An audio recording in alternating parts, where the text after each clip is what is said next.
ឥឡូវនេះសូមមកមើលភាពបន្តនៃមេរៀនទី7វាក៏ទី7គឺទាក់ទងនឹងការធ្វើអ្វីមួយឲ្យទៅនរណាម្នាក់អ្នកដែលទទួលរបស់ដែលកើតឡើងពីសកម្មភាពនោះគឺបង្ហាញដោយបរិយាស័ព្ទនេះគេអាស័ព្ទដែលប្រើនៅក្នុងករណីនេះមានដូចជា kakimasu, kakemasu, okurimasu ឬក៏ kashimasu ឬក៏ oshiemasu ឧទាហរណ៍私は S さんに日本語を教えますทีนี้មានន័យថាខ្ញុំបង្រៀនភាសាជប៉ុនទៅដល់លោក S さんដែលរបស់ដែលលោក S さんទទួលបានគឺភាសាជប៉ុន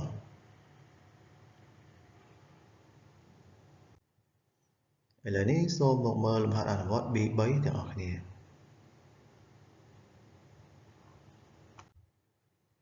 វាក៏ទី8គឺទាក់ទងទៅនឹងការសួររក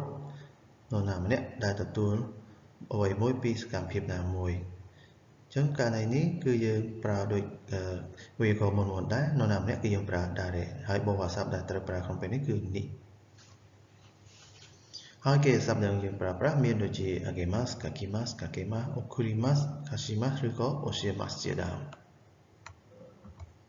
ឧទាហរណ៍សំណួរ誰にプレゼントをあげましたか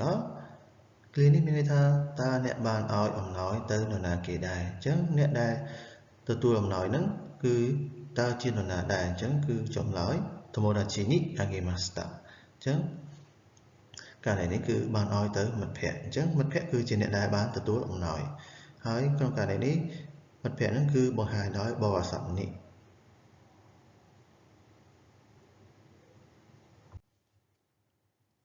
វាក៏ទី9គឺទាក់ទងទៅនឹងការទទួលបានអ្វីមួយពីនរណាម្នាក់វិញ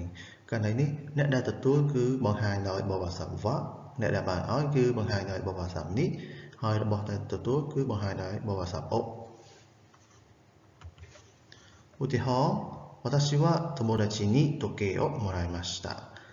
ឃ្លានេះមានន័យថាខ្ញុំបានទទួលនាឡិកាពីមិត្តភ័ក្តិអញ្ចឹងអ្នកដែលទទួលរបស់គឺខ្ញុំចំណែកឯអ្នកឲ្យវិញគឺមិត្តភ័ក្តិ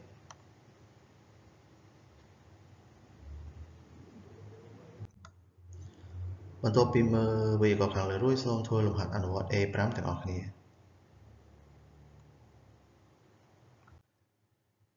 វេយ្យាករណ៍ទី10វេយ្យាករណ៍ទី10គឺទាក់ទងទៅនឹងគេអាស័ព្ទមួយចំនួនដែលបង្ហាញពីការទទួលដូចជា moraimasu ដែរប៉ុន្តែក្នុងករណីនេះគឺយើងប្រើ karimasu ឬក៏ naraimasu ហើយអ្នកដែលបានឲ្យគឺបង្ហាញតាមរយៈបរិយាស័ព្ទនេះឧទាហរណ៍私は A 先生に日本語を習いましたឃ្លានេះមានន័យថាខ្ញុំបានទទួលការបង្រៀនភាសាជប៉ុនពីលោកគ្រូ A អញ្ចឹងអ្នកដែលបានធ្វើសកម្មភាពឬក៏អ្នកដែលឲ្យចំណេះដឹងទាក់ទងភាសាជប៉ុននោះគឺលោកគ្រូ A ដែលបង្ហាញឡើងដោយបរិយាស័ព្ទនេះ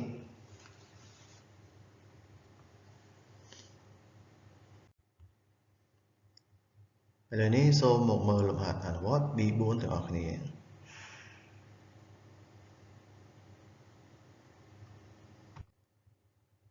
វេយ្យាករណ៍ទី11គឺទាក់ទងទៅនឹងសំណួរសួររកអ្នកដែលបានធ្វើសកម្មភាពឧទាហរណ៍សំណួរ誰に日本語を習いますかឃ្លានេះមានន័យថាតើអ្នកបានរៀនភាសាជប៉ុនពីនរណាដែរអញ្ចឹងអ្នកដែលធ្វើសកម្មភាពបង្រៀនជានរណាគេដែរអញ្ចឹងចម្លើយគឺ A 先生に習いますគឺខ្ញុំបានទទួលការបង្រៀនពីលោកគ្រូ A អញ្ចឹងបានថាលោកគ្រូ A គឺជាអ្នកធ្វើសកម្មភាពជាអ្នកដែលបានផ្ដល់ចំណេះដឹង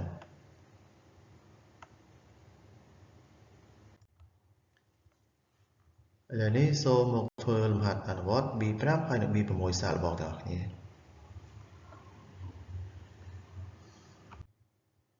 វេយ្យាករណ៍ទី12គឺជាឃ្លាសំណួរដែលសួរថាតើបានធ្វើសកម្មភាពអ្វីមួយរួចរាល់ហើយឬក៏នៅអញ្ចឹងករណីនេះសំណួរដែលសួរគឺប្រើទម្រង់もうましたかនៅពេលដែលយើងឆ្លើយចំពោះសំណួរបែបនេះនៅពេលដែលយើងឆ្លើយស្របយើងត្រូវឆ្លើយはいもうましたប៉ុន្តែនៅក្នុងករណីដែលយើងឆ្លើយបដិសេធវិញយើងអាចឆ្លើយថាいいえまだですឥឡូវនេះសូមមើលឧទាហរណ៍សិនសំណួរもう宿題をしましたかសំណួរមានន័យថាតើអ្នកបានធ្វើកិច្ចការផ្ទះរួចរាល់ហើយឬនៅអញ្ចឹងក្នុងករណីដែលយើងបានធ្វើរួចហើយយើងអាចឆ្លើយថាはいもうしましたតែឃ្លានេះមានន័យថា បាទឬក៏ចាស់ខ្ញុំបានធ្វើរួចរាល់អស់ហើយប៉ុន្តែនៅក្នុងករណីដែលយើងមិនទាន់បានធ្វើយើងអាចឆ្លើយថា Iye mada desu ដែលឃ្លានេះមានថាទេមិនទាន់បានធ្វើទេឥ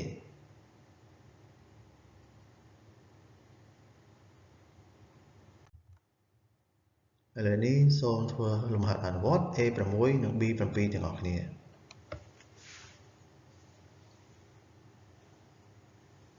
ចំពោះវេយ្យាករណ៍ក្នុងមេរៀនទី7គឺចប់ត្រឹមនេះហើយអញ្ចឹងសូមរងចាំតាមដាន